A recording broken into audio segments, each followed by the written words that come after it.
All right, welcome to the show, fellas and ladies. We are joined today by Wilbur. Hello, hello. And we got Kyle here with us. Hello. Kyle is the dog man who Will had to contract out after he put a bad shot on his deer that he blames the broadheads on. It was a combination. We'll leave it at that. It was a combination of the broadhead failing and my shot placement not being ideal. How about that? Okay. There was blood on the arrow. So there was blood on the arrow. Yeah. There was no blood on the ground. And Kyle can vouch for me. He was there. I've been to worse. So Yeah. See? I think I hit that deer. I've heard that a bunch. Yeah. I mean, I wouldn't have called a guy out unless I knew I hit it. Yeah. But luckily, I got an old buddy down here in Coburn that Yeah. just happens to have a dog. And that night, I told him, I said, one of these days, I'm going to get you on the podcast. I want you to talk about this dog. And he's got a beautiful black lab that we're going to have him talk about. But I tell you, I'm excited to have him here early. Yeah. Well, Kyle, we're glad you're with us. I appreciate you letting me come. Yeah. Hey, so tell us about your experience you've got with dogs and when you started with the dogs and what you're doing with them now. Well, dogs really started for me at a young age. Me and Dad used to raise rabbit beagles too, and that kind of faded away when we started playing ball in middle school and stuff, and just didn't really have a lot of time to fool with them. But Yeah. we'd raise 2 or 3 litters of pups a year and sell them. And after that, I was telling you about my chocolate lab I had first. Yeah, that's a good story. Oh, yeah. I didn't even know you had a chocolate. Yeah, I got her. female. If you've been here Yeah. on time, you'd know. Yeah, Well, yeah, things happen, you know. he's 10 minutes late, so he's 20 minutes early. That's right. But I got her the spring before I went into high school. A friend of mine down in Coburn, Steve Jones, that hunted with Al Stecker. Yeah. Done a lot of waterfowl hunt with him. I got her from him, and she was trained. I mean, the whole 9 yards. Take hand signals, go like 300 yards off the hand signals. Wow. The bird that she don't even know is there. I don't know Wow. how much y'all know about those dogs, but Not much. when you get into the high, waterfowl, nothing. when you get into the high level training of the waterfowl dogs, you do what you call blind retrieves. So you line this dog up and say this bird's 200, 300 yards out. You shot a bunch of ducks or something, and the one just cripples and sails way off. Yeah. So you line this dog up, you send them, and you use a whistle. So this dog is trained to go in a straight line until you tell it otherwise.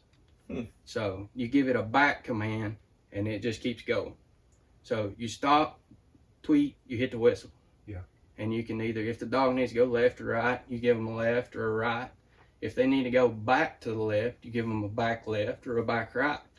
And that dog was trained to do all that. Wow. So That's insane. So And it's looking for your hands. Fresh out Yeah. the gate, you got that one ready to go. right. How old was she when you got her? She was probably 4.5, Yeah. maybe.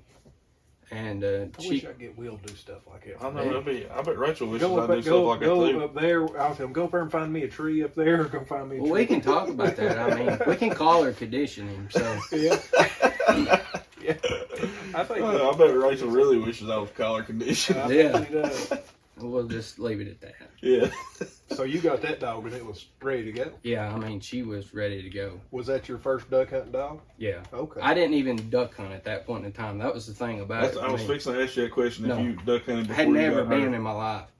And I got her, and I got big into, I knew kind of what was going on, what those dogs were supposed to do, but I didn't know it to a level to do that dog justice. Yeah. So there was a retriever club over in Bristol for a long time, Northeast Tennessee Retriever Club is what it was called.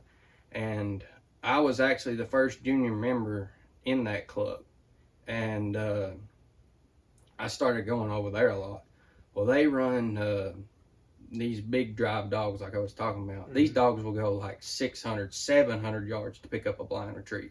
Good golly. And That's that's they call that, those dogs are field trial dogs. Okay. And then you have what you call hunt test dogs, which is you take your dog to this test and it's pretty much just a hunting scenario. Yeah. There's decoys out in the water. You have to wear camouflage and stuff like that. But so I started going over there and started running this dog. Her name was Abby, and started running her in those hunt tests, and I got to where I was just eating this stuff up. I mean, every day after school from 9th grade till I kind of slacked off probably midway through 11th grade, and that had to do with a bunch of other stuff, Right. chasing girls and stuff like Well, that. yeah, So, life sometimes gets you, annoying. so you was pretty young when you was doing this. oh yeah, Still in school? I was the youngest member at that club for about 10 years. That's pretty awesome.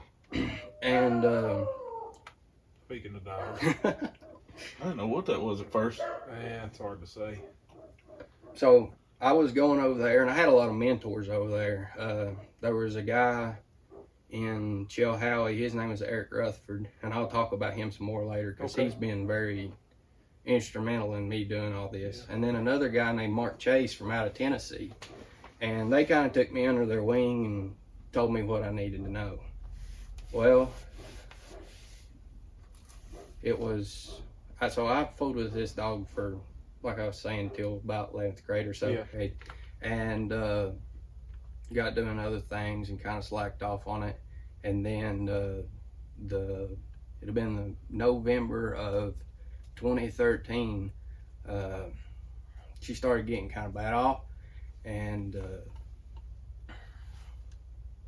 I got to noticing like little lumps and stuff on her, and I said, well, let's take her to the vet and check her out, because she would get to where like we'd be doing something, she would just fall over. And I was like, this ain't right.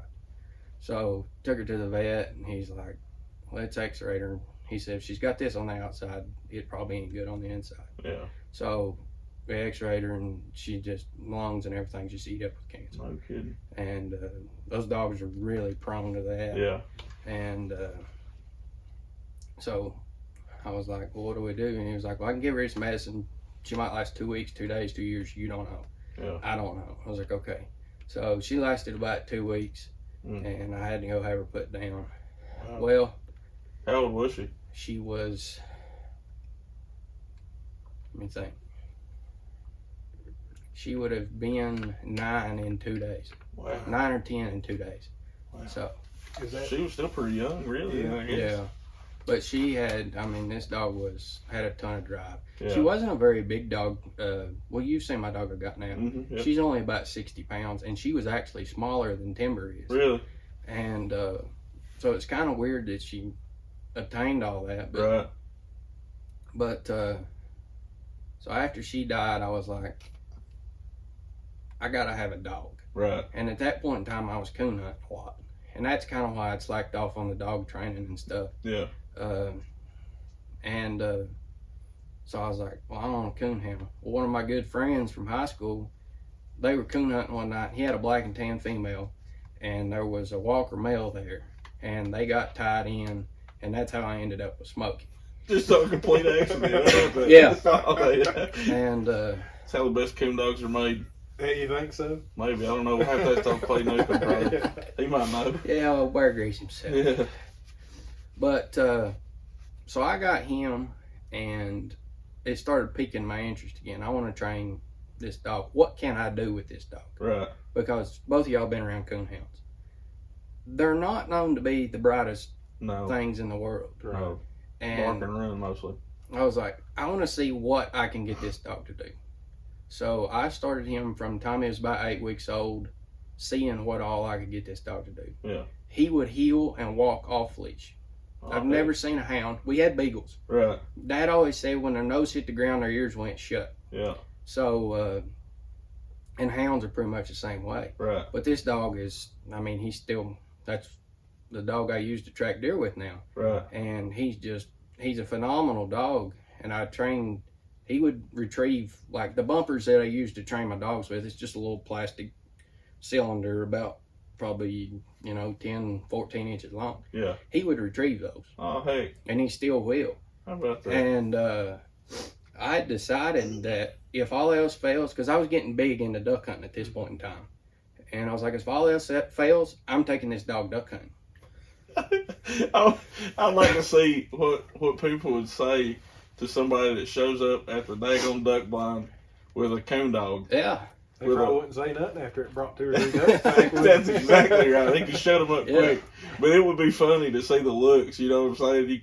You carry a daggone, what'd you say it was, a Walker and black and tan mix out there. And he is a pretty dog, I will say. He's a daggone, and he's well built, you know, long legs. He looks like if I was going to picture a coon dog, he looks like the coon dog I would picture. He's a pretty animal. He really he's is. a big old dog though. He weighs about 80 pounds. Really? Yeah. He's not fat. The dog is solid muscle. Big for a Walker dog even. Yeah. But and he's well tempered. Yeah. I mean, anybody can be around him. And like at night, I mean, I'd seen his lab Timber, but I had never seen that dog until he got him out of the box that night. And buddy, I'm telling you, he just come right up to you and let you pet on him, whatever. what's his name? Smokey. Smokey. Okay, Yeah. that's what I like that name quite a bit. Oh yeah. We're all Wallace fans here. Oh yeah. Here we go. Yes, we are. But so I fooled with him a lot. Was going to coon hunt with him, and we run him on some cage coons and turned him out a couple of nights. But the buddy of mine he had a pup at that point in time, and we were running them, and he was like, "Hey, I'm going to school at Virginia Tech. This is my senior year, and high school." And he was like, "Well, I'm going to Virginia Tech. I'm selling my dog." And I was like, "Well, I'm not coon hunting by myself." Right. So I kind of quit after that and slacked off on fooling with him. I mean, I was still doing like obedience stuff. Yeah. And trying to get him socialized because I wanted to be able to take him out in public or take him to the vet without him barking at somebody else's dog. Right. And so then, let's see, that was 2014. And then the summer of 2015 is when I got timber. So I've got a buddy out in Missouri that is big into duck hunting. He's got his own place. I actually went out there this year, and I was wanting a lab bad. Mm-hmm.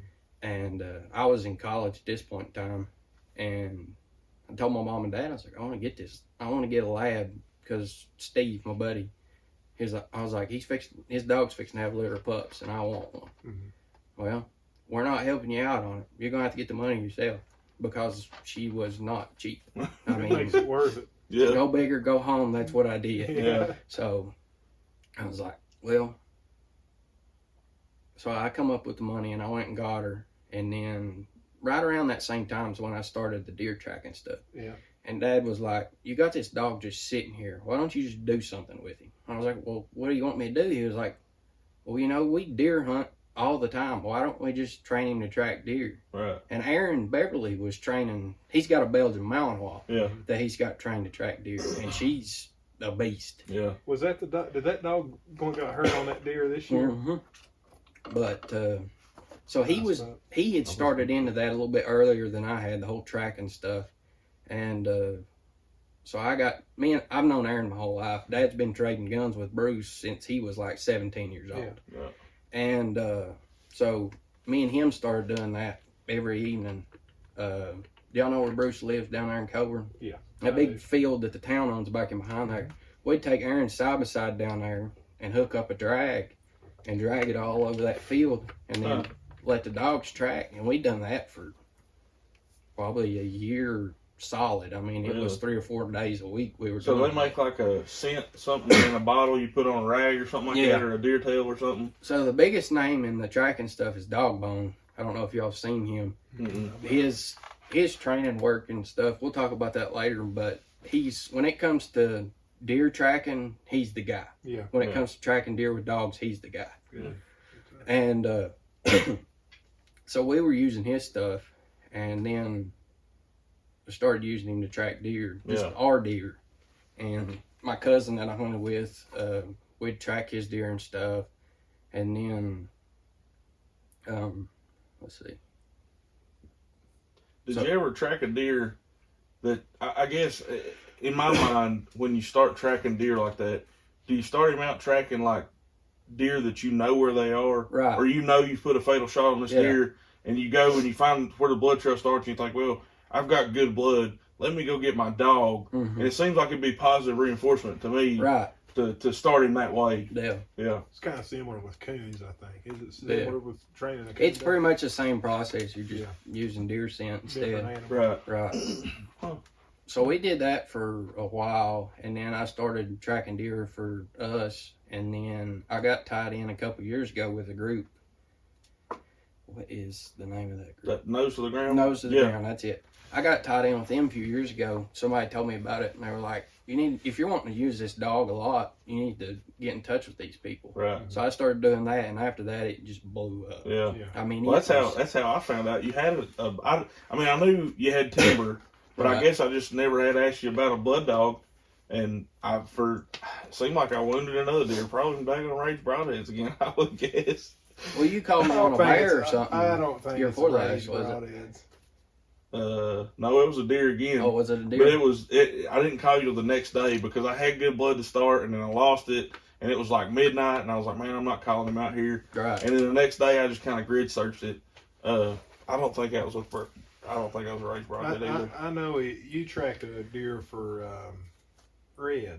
Baker. Yeah. I said that deer got killed a couple weeks after that. Did it? Yeah. He never told me that, but that's good to know. Yeah, he shot it. He shot it a little bit forward. I think it looked like it went in front of the shoulder and out in the brisket. I believe is what he said. Yeah, we had a long track on that. I mean, we finally got to a point. I was like, because we were just finding little stuff, just every 300 yards. There'd be just a little drop of blood, and I'm like, I don't feel too good about this. Yeah. I think it was the week of it got killed during rifle season. Yeah, it was rifle season when he killed. I think he shot it in muzzleloader and it got killed during rifle season. Well, that one I called him on this year, and I probably mentioned it on here before, but I mean, they was the 2 drops of blood that the dog found. We had no part in finding the blood at all. Right. The 2 drops that were found were no bigger than like the head of a pencil eraser. I mean, they were tiny drops, and that dog hit right on him, buddy. I mean, he went. Well, I took him where I shot him at, and he run straight to it, didn't he? Yeah. But then it didn't bleed no more after that. You know, he was just kind of running circles, I guess, trying to find the scent, and just never did find it. I find it's pretty cool, Kyle. We talked before Will got here, before we started, that me and you share the same opinion about turkey season. I much prefer spring turkey hunting over deer season. Yeah. And you mentioned deer season just holds you over to get to duck season. Yeah. That's pretty uncommon around here. Yeah, especially with the lack of. I mean, to me, and I could be completely wrong about this. If I am, you correct me. But not a lot of duck hunters in this area compared to other parts of the country. No. And I think it's pretty cool that you found a way to keep yourself entertained during deer season by having your dog. Well, and it's not stopped. Yeah, I got off of that nose to the ground page this past year because Smokey's be 9, or he is 9 now, and it's hard on him. But I was getting probably between 8 and 12 calls a week. Wow. And most of them, I was at work or something, and I'm like, look, I'm gonna be 5 or 6 hours before I can get to you. Yeah. And then they're over I got called Russell County, Wise County, Scott County, Dixon County. I mean, yeah, kept you busy. I was fortunate enough to call him on a day he was coming out of the woods, I believe, wasn't he? Yeah, I missed a deer and a bear that evening. Yeah. It was a good evening for me. I just sat down. Yeah. I'd been in a tree stand when he texted me, and he said, what did you say? I think I said I just smoked a big one or something like that. I smoked that big one. Yeah. He was tore all to pieces when he called me. I don't doubt it. I was tore up. I was about to cry. I was getting ready to climb out, and I was hunting with Tyler, and I texted and said, Will shot a big one. We may get out of here and go over and help him get it. But God, I wish. Yeah, I do too. Just a little bit more behind the shoulder, I believe you've got it. Who was that said if I could turn back time? Who was that guy? That was a sheriff. Oh, okay, that's almost a guy. Anyway. Moving on. So you was telling us that you're fixing to start working with your dog Timber on doing some of this? Well, no, last year I had a litter of pups out of Oh, timber. that's right. Yeah. And I was only going to keep one, and then there was another pup that really perked my interest, and I was like, she's going to be something. Mm-hmm.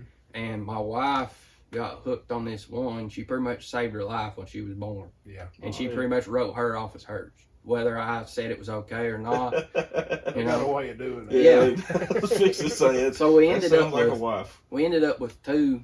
I kept a black one and a yellow one, and the yellow one right now is going to be, if she keeps up the way she's doing right now, she's going to be phenomenal. Yeah. As a duck dog, Mm-hmm. she really is.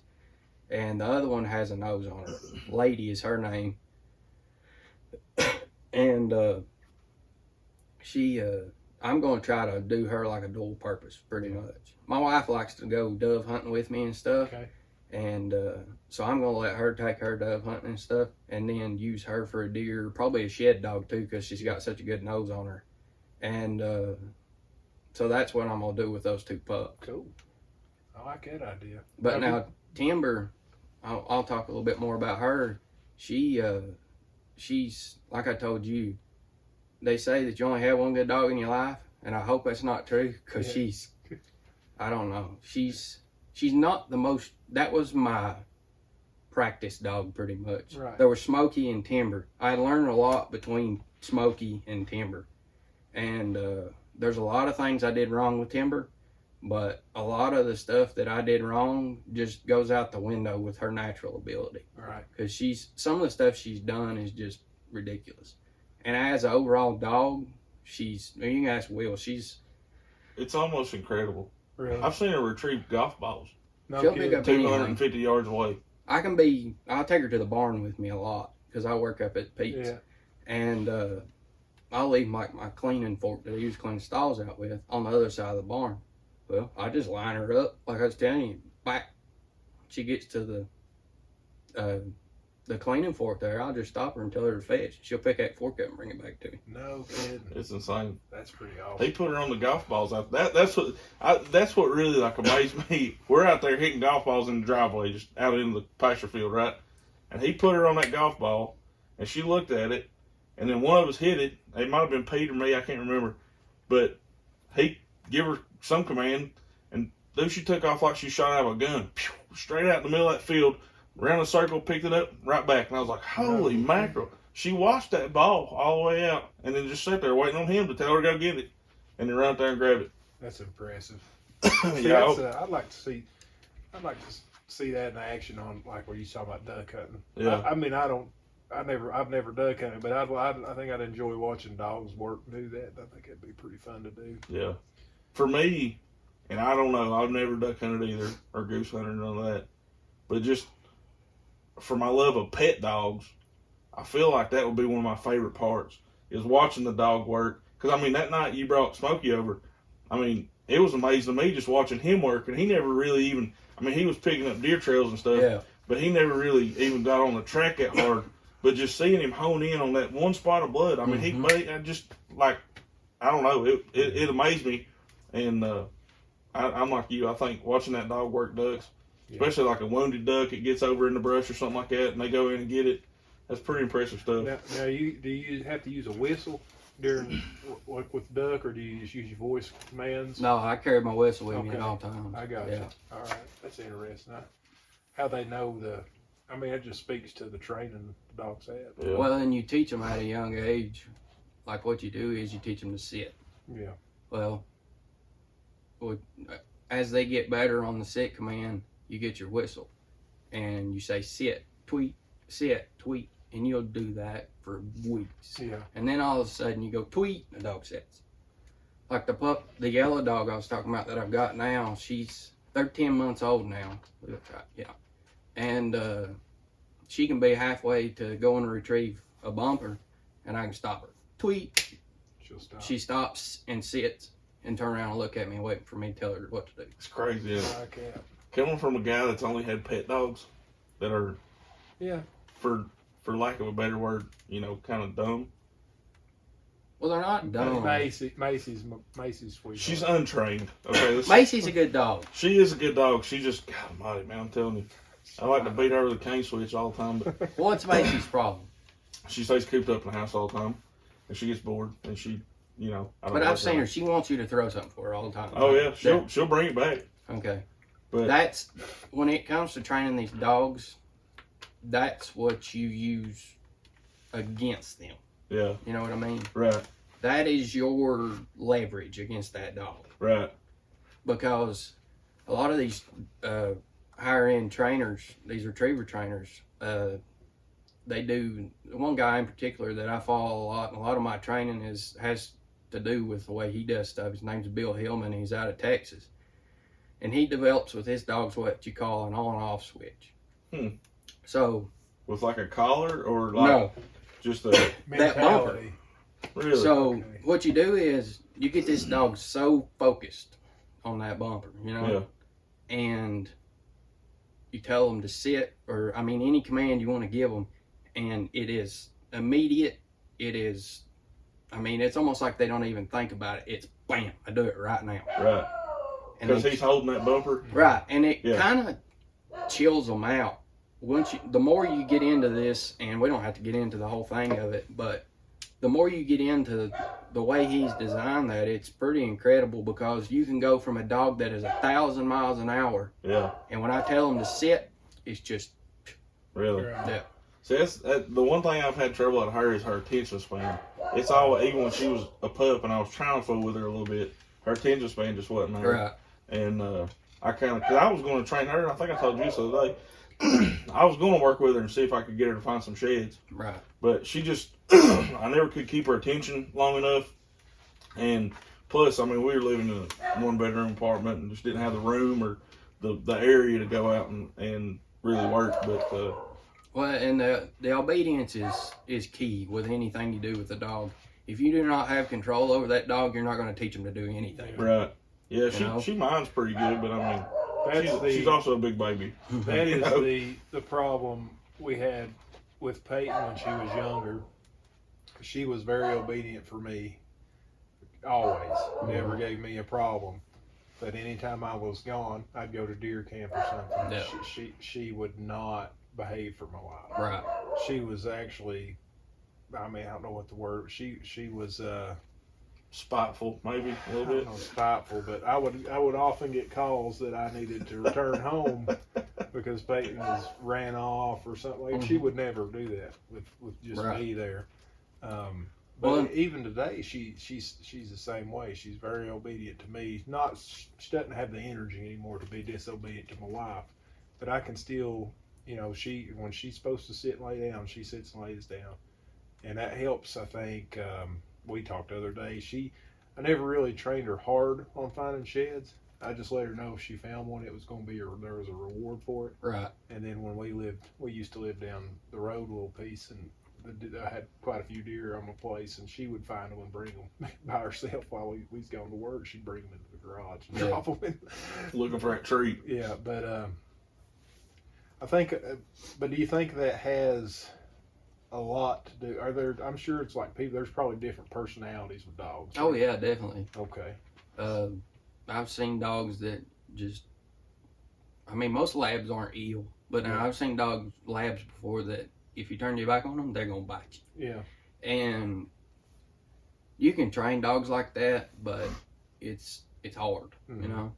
It's hard to train a dog that you got to worry about biting you. Oh, yeah. Or just doesn't have the will to do something. And that has a lot to do, I think, with, you know, if I'm going to buy a dog to duck hunt with, I'm not going to go to Joe Blow down the street here that's selling puppies out of his garage. Right. Yeah. The dog I have right now, her daddy is a timber. Her daddy is a Grand Hunt Retriever champion, which when it comes to those hunt tests that I was talking about, that's as high as it gets. Yeah. And her mommy is not, she has no titles whatsoever, but she is an awesome hunting dog. Yeah. And I think that's why she's so good, is those genetics. Because, I mean, that's probably, when you're looking to get a dog, that's probably 85% of what you're looking at. Yeah. Especially before you even look at the dog, you know? Right. Unless you know the dog personally and say, hey, that dog is good. Right. He may not have the title, right, but he may not have anything on paper, but he knows what he's doing, you know? So. You just, Maci's just waiting to be unhatched. But Hey, I would say Maci, if you're talking in hunting dog language, she's got a lot of drive. how old is she now? 7. I think she'll either be 7 or 8 in September, Yeah. or 1 or 2. Yeah, you all got her about the time Hadley. Yeah. See, she's still got. She's got a few She's years. got the energy of a 2-year-old. Gosh, I'm telling you, man. She stays fired up. Yeah, she Well, that's does. like my dog. She's well, she'll be at 8 in June, and she still acts like a puppy. Yeah.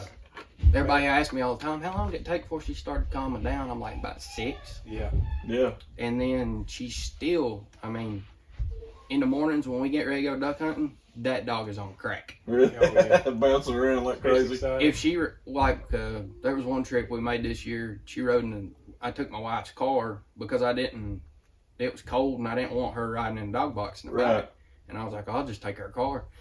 She did not quit moving in the back seat the whole time. She was, That's funny. you know, and then my buddy, well, it was Brady Adams. Yeah, yeah. He was with me, and he was like, "What is that dog's problem?" I was like, "You'll find out when we get there." Yeah. She's ready to go. And Wide like, open. when we shoot a bird, like this dog, you've seen her. Yeah. She's calm, Right. You know? Generally, yeah. but when you shoot a bird, she's like,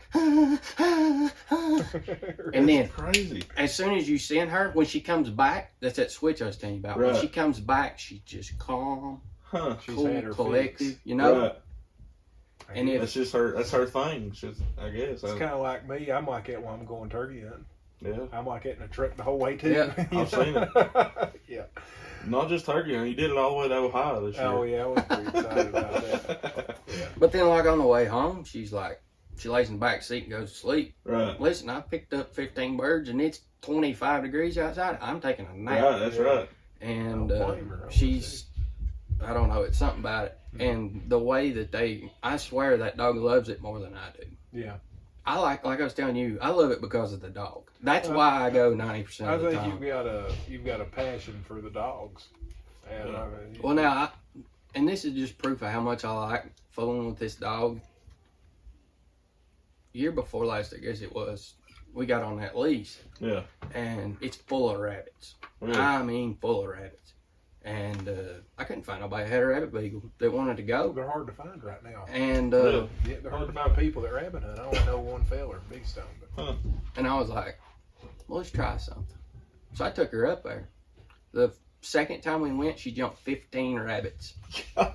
The first time I took her, she killed 2 and I killed 2. She caught 2 rabbits that day. that's And high I'll tell speed. you, she's impressive. She is, to When- say the least, she's impressive. You get these dogs that have this game drive. I Yeah. mean, they're hunting dogs. And it don't matter what you're hunting, they're hunting it, you know? Yeah. And you can't. And that's one thing about it that I was going to say, like with your dog and whoever's dog, that dog has a job. Yeah. That dog was not bred to lay on the couch, you know? Right. That dog has a job, and that's what he was bred to do. And if you want to have the most success out of your dog and have a good life with your dog and not deal with, now I'm not saying that, I'm not trying to down you on what your Oh, dog does right, or right, anything right. like that. Yeah, no. But if you want to have the best life with your dog, you teach your dog to do what he's bred to do, Right. you know? And it is so much more, I don't know, it just makes everything so much better Oh yeah. because that dog is getting to do what he wants to.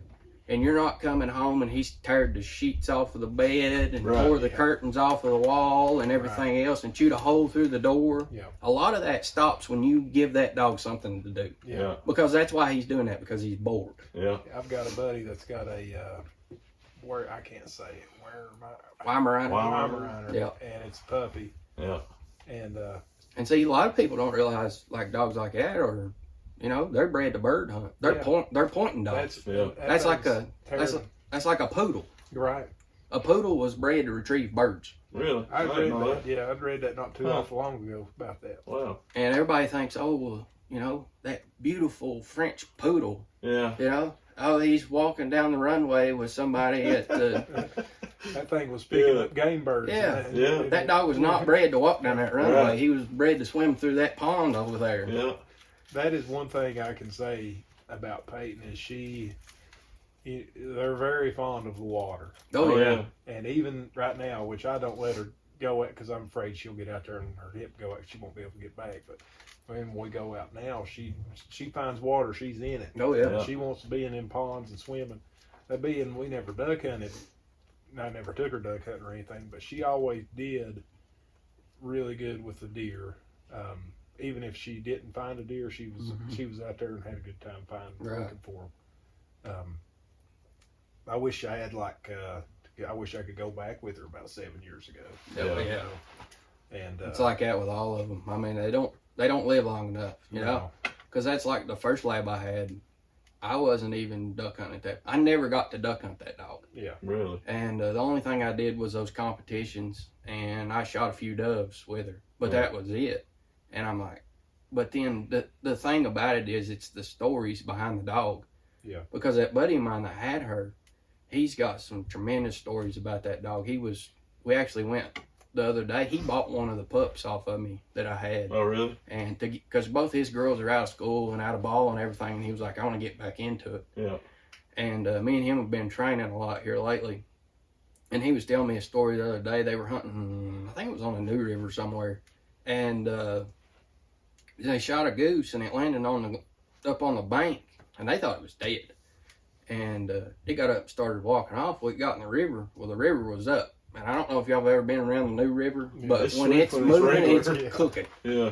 And that dog swam plumb across the river, and they picked her up 3/4 of a mile down the river with the goose. Holy smokes. That's pretty good. Golly. You know, you brought up an interesting point when you said it's the stories behind the dog, and that, to me, that is showing a relationship that you have with that dog. Yeah. That's the same for me. That's the same as, well, me and Will went turkey hunting, and Will shot a big old gobbler. You know, it's not about Will. It's about the experience we had together with that, and that's, you're talking about the experience. Well, I mean, she's dogs. the best hunting buddy I've got. Yeah. There's usually at least 2 or 3 times a year I just go, just me and her. Mm-hmm. And if we don't kill nothing, you know, it's fine. But it's just me and her. Yeah. Right. You can't beat that. It'd be like, you know, me or you or me and Will going turkey hunt together. And, right. You know, don't matter if we kill anything, we still had a good time. Yeah, I will tell you, dude. With that being said, you're right. There are certain times when you go and you talk about you going with your dog. I don't get to go with Dean that much anymore. I say we hunted turkeys together, twice last year? I think that's it. Maybe once. Yeah, one time. Is that it? Yeah, we went one time turkey hunting last year. We killed that one. Oh, I'm thinking, you know what? I'm thinking of the year before that when we all went in Jenkins. But yeah, those times are special to you. And it's just, you know, it's just you and your hunting buddy, and like I said, you and your dog, and it makes a lot of sense that you put it that way. Not no shade at Will, he's a good turkey hunter. And I mean, that's to me I guess it's part of it's like the maturity as you mature as an outdoorsman and a hunter. Like I know for me personally, you know, when I started hunting as a kid at whatever 10, 11 years old, when I was really when you could say you start hunting, you know, I was hell bent on killing a deer. Like that was it for me, you know, and all the way up through I was probably 16 or 17 years old before I kind of like took that next step. Because I shoot, all through high school, I can remember bow seasons that I was killing all the does I could kill, and asking Dad, like, man, can we buy some more tags? You know, I would the first brown thing that walked by me was getting shot. Mm-hmm. Well, you hear them say, you know, you hear the old timers say, I just ain't mad at them anymore. Right, and I guess that's what it part is. of it. Yeah, I just like I hunt for quality more than I do quantity. And I don't say that to mean that I'm a trophy hunter even. Yeah. You know, but there's a lot of quality in the experience and the people you're with and the like this year that pack out. I'll never for the rest of my life forget me and Dad packing that deer out of the mountain. You know, it's just one of those things that I see what you're saying, and I can to interject on it.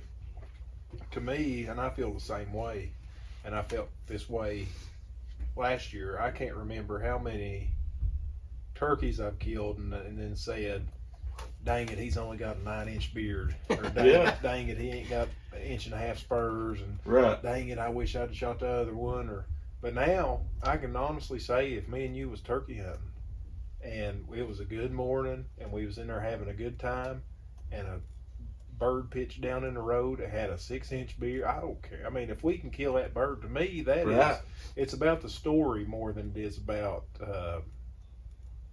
if it ain't gonna look good on my lanyard with my spurs and Right. stuff like that. Right. I mean, I think like you said there, that pack out, you'll remember that forever, and I think you'll forget how big them spurs were. Oh, for sure. You'll forget how big the beard was and how pretty the fan was, but you'll always remember the morning. Right. That's You know? exactly right. Yeah. It's I the know. same with your dog. Yeah. You know, Speedy's dad, he got to the point later in his life, and I don't think he was ever like a hardcore hunter, you know, killing all the deer and stuff like that, but he killed some pretty daggone impressive bucks. But he got to the point in his life that it was just like he didn't have no intention whatsoever of killing a deer. Yeah. He hung out there. He might go even get in a tree stand, and he'd carry his video camera around with him. Yeah. You know, and he wouldn't even carry a gun a lot of times, and just video out of the house or video out of a tree stand or whatever.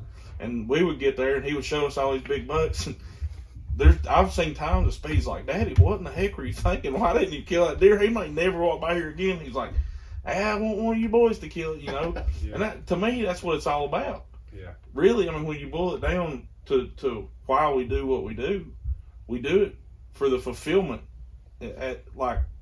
of each other and the fellowship and the camaraderie of it. You know, it's just the same as what you get out of going with the dog. Yeah. You know, you go just you and her a couple times a year because of what you get out of it, not what you shoot out of the sky Right. or take home to eat. It's because you and her are there and you're doing that together, and those are the memories that are going to last forever. You know. I'd probably venture to say that, like what you're talking about, you know, like this year, my daughter killed her first deer during muzzleloader season, and to me, watching her do that that's probably what the feeling you get every time you see your dog run out there and run Right. something back. Yeah. Well, and the thing about these dogs too is, you know, say I call Will, let's go turkey hunt. Oh man, I got a stomach ache. Ain't Yeah. feeling good. I Yeah. ate some bad Chinese last night. It ain't gonna work. Don't give him ideas. Yeah. But You say, with her, and this is no lie, if I start putting on camouflage, she knows. She's she's ready to to the go. door. And if I let her outside, she will not come back in the house. Yeah. She'll go use the bathroom because I don't feed her in the mornings before we go hunting because it might make her sick. Right. And she'll go outside, she'll use the bathroom, she'll stand at the truck door That's great. until it's time to go. Yeah. There has been one time in the last 7 years that dog has gone back to bed and I left her there because I was like, something ain't right. Yeah. Maybe she don't feel good. Right. If she don't feel bad enough, you know, if she feels bad enough that she ain't zooming out there to that truck, Right. I'm just gonna leave her here. Yeah. I need to send Dean to your house for a few months. Get him retrained. Get him retrained on He was that. doing Reinforce all that. Yeah, he was doing awful good, and then something happened along the way. Yeah, he's moving awful slow. Yeah. Randy. God love his heart. Oh man, that's good stuff, man. I like talking about your dogs. That's I can sit here and talk about them all night. you know, I've actually, and I was going to ask you. I've saw some pictures before. I watch YouTube, mainly YouTube videos of people turkey hunting a lot. Mm-hmm. I've actually seen some people that have dogs with them turkey hunting. Yeah, they do that a lot in the fall. Eastern Virginia, it's big. Really? Like up near like Fredericksburg and stuff, I think it's really big. But what they do is like these small spaniels, like a Boykin Spaniel. I don't know if you're familiar. They're Yeah. a real small dog. They'll go in and find a gang of turkeys and they'll send that dog in there and bust them up. Oh, Yeah. hey. And the big thing behind using that small dog was they could put them in their coat or put a coat over them or something to hide them. Oh, no. Oh. And then they call them turkeys back in and kill them. Oh, Man, that's that's slick, yeah, ain't it is. Heck yeah. We was doing it wrong all the time. We Yeah. were running through the woods, busting them up Yeah. ourselves. in That's the what fall. Dane was awful good at, you know? Dane, yeah, that's why which we Maybe we need to buy a whistle for him. Maybe that's it. Maybe we need to. I've been trying to get Whistle him train him. I've told him he don't need to wear boots. I've been give him some of them trail running shoes. Man, I ain't kidding you. You know, Dean, and we're getting off topic here, but that's okay. Dean has used to, if I wanted to kill a deer, I'd just say, Dean, I'm gonna go sit on this knoll. Won't you see if you can run something by me today? and he would cover miles because he couldn't sit still. You know, he'd drive every thicket, he'd climb up every ridge, and it's the same way with turkeys, man. Me and him, when we'd go, and that's why I think I'm like the way I am, where I go places I go to. Yeah. We didn't leave any stone unturned turkey hunting. Yeah. You know, If you ain't walked 4 or 5 miles, you ain't been turkey hunting. not even close, man. I'm telling you. And he was like that. He'd say, you know, we wouldn't hear one gobble here. Well, let's walk out the next ridge. It's 11:30. Dang, well, Yeah. we got time. This takes a minute. Yeah. You know, and that he put on his walking shoes. He used to. He don't walk he's not as fleet of foot anymore. Yeah, he slowed down a little. But That's all right, feller. though. yeah. Well, I'll tell you another thing about these dogs, and I was wanting to talk about this a little bit. All right, let's give you a scenario. When you go bow hunting, what do you have with you? Whip? What do you mean? Give me an example. All right, you got your bow, right? Yeah, got my bow. You got your release. 2 of them, actually. All right. Yeah. See? I learned from All experience. right. What about a rangefinder? Mm-hmm. Can you hunt without a rangefinder? Sure. Okay. But it's a lot better if you got that rangefinder, right? Yes. I let me rephrase that question or answer. If I am hunting a place that I'm familiar with, I could probably get by with it. But if I'm going to a new spot, I would feel really uncomfortable. Right. All right. So we can call all those things that you take with you conservation tools. Okay. Okay. All right. You're If fine. I'm gonna shoot that deer, okay, I'm not gonna shoot him with a field point. Right. I might shoot him with a mechanical. I'm not going to shoot him with a rage either. Just for But you if know, your dad for was no- here, he'd say, "Well, you gotta have him fix plate muzzles." And He heard the spill. oh, all night. If you'd have had them muzzies, we'd have done been dragging this thing out. Yeah. There was a few blankety blanks in there, Surely not. Can't imagine that. Can you? No. but and that's to me that's the sole, not the sole purpose of these dogs, but that's the biggest thing about these dogs. They're a conservation tool. That's a good way of putting it. And I don't think that a lot of people realize that. And to me, if you're going to be a hardcore deer hunter or a bear hunter from a tree stand or a hardcore duck hunter, you should have a dog. Because I don't have a good nose, you know? You don't have a good nose. And just like that rangefinder, if that deer comes up and he's 35 yards away, you know, and you're sitting there and ain't got no rangefinder, it might be 30, you know? Yeah, 30 or 35. But if you've got that rangefinder, yep, he's 31.2 yards away. Right. And with these dogs, it's like, all right, I shoot a duck and it goes out in cattails. All right, I can look all day long, but when I get in them, the bottom of them cattails is thick as a briar thicket or thicker. I send that dog in there. I don't have to worry. If that bird's in there, that dog's gonna find it. Yeah.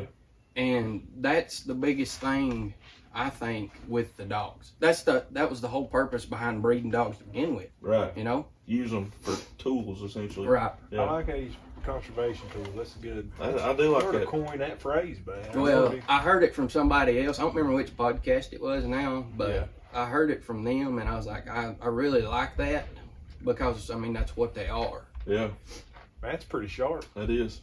That's, It really is. I've never thought of it that way, but that's It's, an excellent point. Profound. I did though when you was talking about that rangefinder, what you was saying there. What Will usually looks like with his is something like that. He's like, I think it's that 40 and 32, 40 and 32. Oh See? wait, he's 95. That's where the power of pre-ranging comes in. Yeah, that's true. That is good.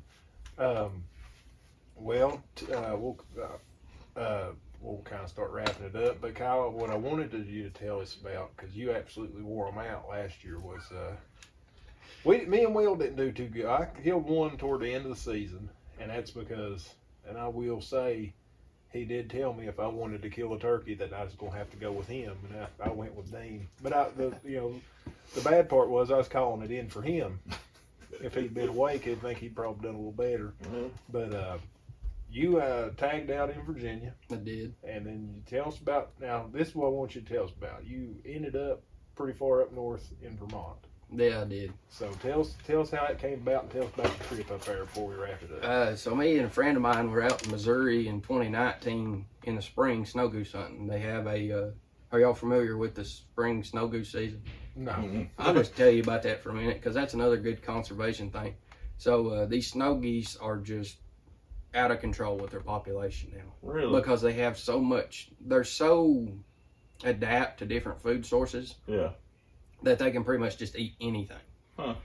And they have no predators where they nest up in the tundra. Yeah. And so they're killing themselves. They're eating themselves out of house and home is what's happening. Holy moly. And so every spring they have a spring snow goose season in a lot of the Midwest states. But we were in Missouri. So, sorry to interrupt. Are they flying from south to north Right, at that they're time? coming back Okay. north. Yeah, okay. And it's crazy because it's pretty much a free-for-all. You can That's use... wild. Because like during a regular season, you can't use electronic calls Yeah. for waterfowl. You can use electronic calls, no plug in your shotgun. Most of the time, you're only allowed 3 shells in your shotgun. These dudes will have extended magazine tubes all the way out to the end of their barrel, and there's no limit on them. Jeez Louise. We might already That's get in a- on some of that. Yeah, that's what I was fixing to say. That sounds like a lot of fun. You don't shoot boxes of shells, you shoot cases Dang. on them Golly. good hunts. I've never been on a good spring snow goose hunt, but now I've seen what's left of them. Yeah. And like that place we went to up in northern Missouri, the year before we were there, they had a 700 birthday Wow. and said that they were bringing cases of shells to the blind. Man, live. They taste pretty good. Nah, they're okay. Yeah. I can handle it. I mean, see, I can whip up anything. I feel like a goose breast would be. I think you could sear it. Is it like a duck? Is it the same as a duck? Real dark, Yeah. You could probably Right. sear it, make some good tacos out of it. maybe. Make taco out of anything. That's true. You're They make good covering up jerky. the flavor. That's what most people do with them. They either grind them up, make like snack sticks, or they strip them up, slice them up into jerky. I like Now some of that I can get behind for sure. Y'all never had goose jerky before? have you? Never. No. I may have to hook you up with some of that because that is, Is it good? Yeah. Really? it'd Yeah. be like taking. I mean, any kind of jerky's good. Let's just Yeah. be We may honest. create a monster if you It'd bring be like- that. We'll be booking us a Yeah. trip. Snow We'll be goose. going to Missouri every spring. But anyway, back to the turkeys Yeah. because I keep going to waterfowl for some reason. Well, But it's my all right. brain's starting to switch. So. Yeah. Yeah. So this guy we met out there, he's real nice from up in Vermont. His name's Phil, and we got started talking about turkey hunting. He's like, "You like turkey hunting?" I was like, "Yeah, I like turkey hunting." Yeah. And he was like, "You need to come up and hunt with me." And I didn't know where he was from at the time. He was Right. like, I was like, "Where do you live?" He's like, "Up in Vermont." There's turkeys in That's- Vermont? I was fixing to say, I didn't even know there was turkeys in Vermont. Turkey in all 49 states, by the way. And he started showing me pictures, and I was like, "Yeah, I'll come." Yeah. So every year about this time, he's like, "Why don't y'all come up? Why don't y'all come up?" And it was always something come up. Oh, we can't come. Can't Yeah. come. So last year we finally decided, yeah, we're gonna go. And I've only known.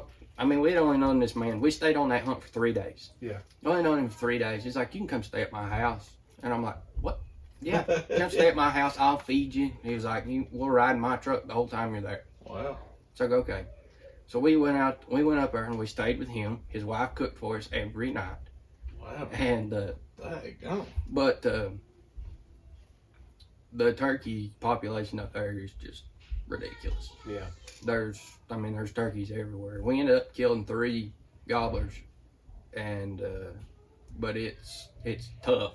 Yeah. Like I was telling y'all earlier, hunted this one ridge one morning and come out, and I'll just tell the story again.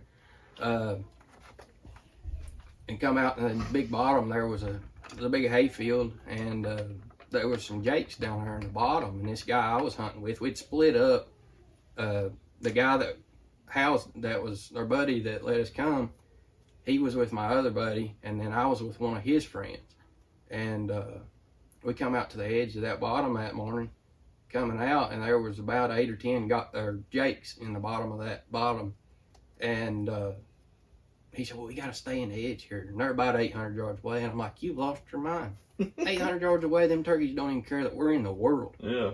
And he was like, "No, these turkeys get hunted a lot." Yeah. He was like, "They're scared of everything." I was like, "Yeah, okay, whatever." And he was like, well, if you think that they won't run, he was like, step out there in that field. And I took one step out in the field, and they didn't run, they flew. That's crazy. But those are the toughest turkeys I've ever hunted in my life. And I think it's just because they're hunted so much. Like I was telling y'all, if it's not posted, you can hunt it up there. So if you're driving down the road and there's a longbeard out there strutting, you can go try to kill him if you want to, as long as there's no posted signs. That's It's interesting, isn't it? I would feel guilty crossing a man's fence. I guess you got to get out of that. You'd have to get out of that hunting I place guess. like that. I mean, I know people around here that wouldn't feel a bit guilty about it. No. I've seen those people. Well, there's some that don't feel guilty if there is a posted sign. That's what I'm saying. But I, have my whole life attempted to my best to follow the game laws. But I can't imagine just walking out in a man's, a farmer's field after a long beard. That's just crazy. I'm sure it probably happens up there. Though. I mean, if it's legal, it's probably commonplace up there. Though, right. People are used to it, I guess. Here, I'd be getting some phone calls. Oh, yeah. For sure. But, for sure. We'll mark that down in the calendar. For sure. Vermont. Yeah, it was pretty good. But my plan is to I went to South Carolina year before last and killed one down there. And that was the longest 2 days of my life. Really? Yeah. Well, it's the same friend that I went to Vermont with. He had a buddy down in, I don't remember where we were at in South Carolina, but he had like a 900-acre tract. Most of it was pines. Yeah. And I'm like, deep south pines. I'm like, I don't want to kill a gobbler. Yeah. And went 2 days and heard one gobble, and it was in the evening, and I ended up killing him. Wow. And I got lucky on him. The first day I was there, I walked 5.5 miles around that place, trying to find just a sign of a turkey. Yeah. They didn't tell us that, there's just a few turkeys here. Huh. And it was 900 acres, and I think I killed the only gobbler on the 900 acres. Golly. And I ended up finding his tracks in the dirt in the road. Yeah. And I was like, well, I'll just go back this evening and set up on him. And about 4 o'clock that evening, there was a crow hollered off, and he shot gobbled about 20 yards under the hill. I'm telling you, boys, the crow call is the best midday turkey locator call. You want me to give you another secret on them turkeys? What's that? About a locator call? I'm all ears I've got. A goose call. It might have been you that told me it. Somebody has told me that before. Yeah. It might have been you, Kyle. I can't remember. But I had heard that before. But have you ever tried to blow a goose call? Them jokers are tough. They are tough. Yeah. We talked about this. I'm sure we talked about it years ago, but there was or not years ago, last year, there was a gobbler me and Dean were hunting, and he'll remember his story. If you see him, you have to ask him. But this turkey roosted on the same ridge, and it's near the road. I'm sure you probably know. You talking about the Sandy Ridge gobbler? Sandy Point bird? No. Or whatever. That bird never died. He's still trapped around there somewhere. No, this one was up near Jack's, but on okay. the place that it's been stripped and timbered and logged now. It's totally unrecognizable. But it used to be this real long ridge that had a spur that run off of it. It's set right above the 4-lane, and this gobbler would roost up there every day, every night. He roosted. So me and Dean knew where he roosted. We'd get in there on him every morning. And we knew he was in there. We never made a sound, never walked in with a light, because when the truck started going down the hill, they'd hit their jake brakes. And every time they'd start hitting jake brakes, he'd fire off. Mm-hmm. We'd sit there and wait till we'd say, here comes the truck. And go, every morning, he gobbled at that. Never gobbled at anything else. Yeah. If you see him, you'll have to ask him about that. I ended up killing that bird. I killed him, let's see, it wasn't long after that Tyler was supposed to go. It was out at the back end of that point, though, wasn't it? It was on out the ridge. Oh, it's a great story whenever we got time to tell it, but we'll save that one. But I ended up going in a different way, and just, in mornings when everybody's like, man, you should have been there. Oh, yeah. That's that morning. Yeah. Because I could have killed 3 or 4 of them that morning. I shot him, and 3 or 4 of them just stood there flogging him, and they were all smaller than he was.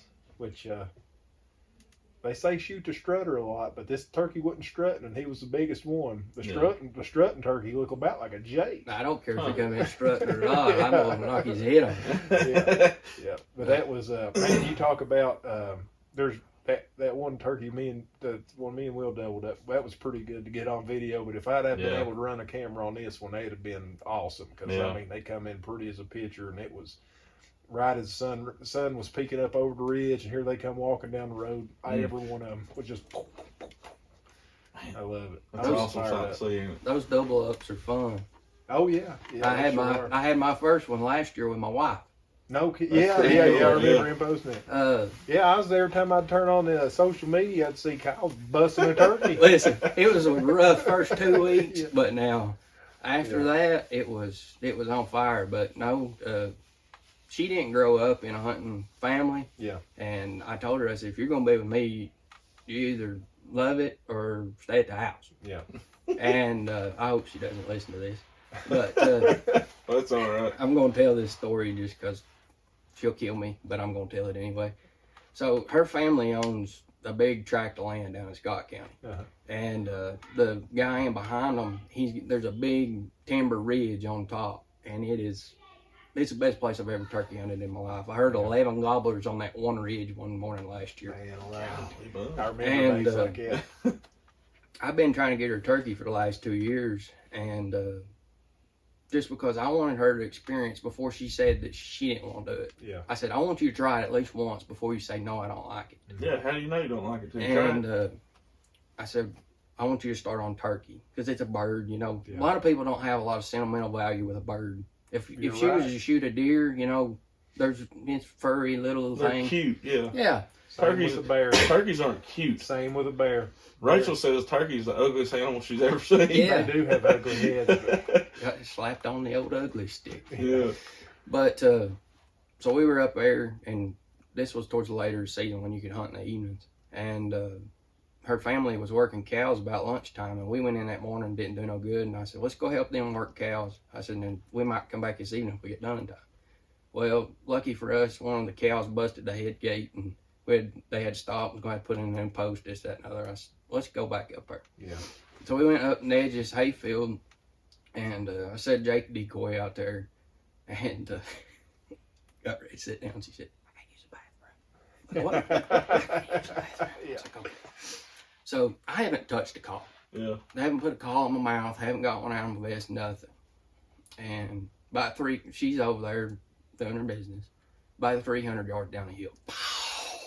And I'm like, hurry, honey. yeah, you're going to have to hurry up. She's like, what are you talking about? I was like, hey, turkey just gobbled. I was like, she's like, well, I'm trying. I was like, okay. So I picked up my call and I hit it. Cut the hill. Pow, pow. And I'm like, all right, this joker's coming. Yeah. And by this time, he'd done covered about 75 yards. Oh, yeah. Golly. And I was like, oh, Lord. And I was like, you're going to have to hurry. You're going to have to hurry. And every 15 seconds, he was gobbling. He was getting another 50 yards closer. Yeah. Well, finally, she got sat down. And when she sat down, I heard, and I was like, Lord. He's right. He was right on top of you. And, well, no, he ended up being about 75 yards away. I don't know how I heard him drum, Wow. but. Maybe was he in the field, I guess? Yeah. Probably. And I cut and yelped again, and pow, pow. And I'm like, that sounded like two birds. Yeah. And I was like, did you hear two birds? It sounded like two birds. And I look, and here they come off the edge of the field, quarter strut, just creeping in there right on that decoy. Mm. And the decoy's only like 15 yards from us. Yeah. And I was like, get your gun up. She eased her gun up. And the first bird stopped, and he was fixing to wear that Jake decoy out. And I was like, take his head out for him. Boom, he dropped, went to roll it. And this is the funniest part of it all. I'm sitting there, got my gun laid over here to the side. I done killed two birds. Yeah. And I'm like, and that bird went to flopping, and she goes, shoot the other one, shoot the other one. And he's done 3/4 of the way across the field, and I'm like, there's no way in the world I'm hitting this bird. She's like, kill him. Boom! And he just went rolling. It was 53 yards that ranged it. And I was like, oh my gosh. But she was tore all to pieces, and she wouldn't talk about it. And I was like, let's talk about this turkey. What do you think? She was like, give me a while. And because she cried on me and this, that, and the other. But I was like, what'd you think? On the way home, she finally talked to me. She was like, it was fun. I like going with you. I'll still go with you, but I'm not shooting another one. Yeah. I'm like, okay, you've tried it, you know? Yeah, now you can say you don't like it. Yeah. So, but that was the highlight. Vermont was fun. Yeah. Don't get me wrong. We had a blast up there. But that right there was the highlight probably of my turkey hunting career so far, because it was just, until I take one of my kids of my own and kill one with them, that right there just took the cake. Yeah, that's pretty I'm cool. telling you, that's a different ball game there. Yeah. I said it. I told Will this year. I said I don't care if I ever kill another deer, as long as if she wants to go and she can kill one. Yeah. It's fine by me. I worried about the same thing you mentioned there. I worried how emotional she'd be after it. And buddy, she shocked me. Well, you know, some She people. did me too, to be honest with you. When you FaceTimed me that morning, and she was just sitting there petting on it, like, look what I did. Yeah. I thought, man, this is cool as You had that video on YouTube, didn't you? I watched it. Yeah, she was. That story, man. If you listen to it, she didn't want to shoot it at first, and then we got there and she seen them, and she's like, "Okay, I'm gonna help you pull the trigger." And I said, "Okay," and then she got up there and she said, "I think I'm gonna shoot it." I said, "Well, come on up here, girl." And I told her, I said, "You wait on that thing to turn, and we'll shoot it." So I pulled the hammer back. I said, "It's getting ready to turn," and I said, "She's turning," and I was like, there ain't no way. Yeah. It was a long shot. It's probably about a 100-yard shot. I said, there ain't no way. And then the smoke cleared, and I was like, son, she's laying on the ground. It's like, get down. I reloaded real quick. But we walked over there, and she was tickled to death. Yeah. She said, let me carry something over here. I was carrying everything. She said, give me something to carry. We got over there, and she's looking. She said, that's a big old fat doe. We're going to get all kinds of meat out of it. And I knew right then, all was going to be well in the world. She's hooked forever now. So. You know, I've got to where I've killed enough stuff now that seeing stuff like that, just like we were talking about earlier, that's just, I don't know, there's something about it. Those are core memories. I could kill 100 more gobblers in my life, but there was something about that gobbler, calling that bird in for her and her killing it, seeing somebody else experience what I feel every time I go, you know? That's like Brady and Zach when I took them a couple years ago turkey hunting, and Brady killed that gobbler. Man, he was 12 pieces. Yeah. I mean, he was shaking. That was probably his first. That's the first thing he'd ever killed. Right? Yeah. That's what we're trying to get my brother-in-law Tyler. Oh man, we're trying to get him a bird this year. That's going to be a heck of a He day. just got into hunting a couple years ago. He's done dove in the deep end, so to speak. But Kyle, we thank you for coming out and talking to us, buddy. You'll have to come back. I would. Yeah, you'll have to come back and talk some more. We'd love to have you on during turkey season. Y'all got a social media handle too, right? You and me and Brady, Brady, it's Nature Boys. Okay, yeah. We post stuff on there every now and then, but heck yeah. We'll have to bring him next time. Oh Lord, you better have about 4 hours to waste. Well, listen, we went as long as we went 2.5 hours one time. That was just me and you. Yeah, talking about it. Yeah, we have a good time. But we'll.